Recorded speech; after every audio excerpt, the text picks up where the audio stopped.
Welcome to the Rim Break Rodeo. We hope this video helps. Start by organizing the content you want to convert into QR codes. Put the text or URL in a single column like A, starting at a 2. Use a header row in A1 that describes the field. Limit data to 100 rows per sheet for quick processing and file size control. Save the workbook as an XLSX file to keep formulas and images. Set the column width to 50 pixels and row height to 50 pixels for consistent QR sizing. Open Excel and install the free QR4 Office add-in from Insert and get add-ins. Launch QR4 Office and set the content source to the cell reference, like A2 for the first QR. Choose image size 150 pixels square for clear scanning on most devices.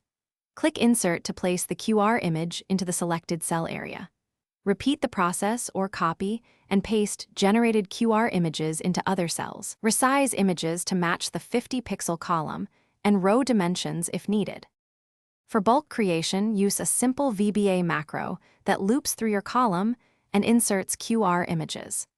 The macro can call the Google Chart API endpoint to return PNG images for each cell value.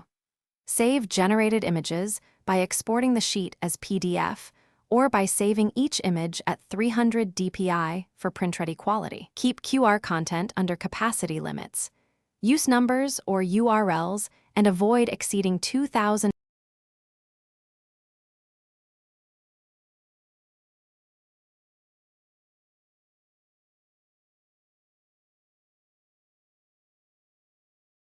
Thanks for watching.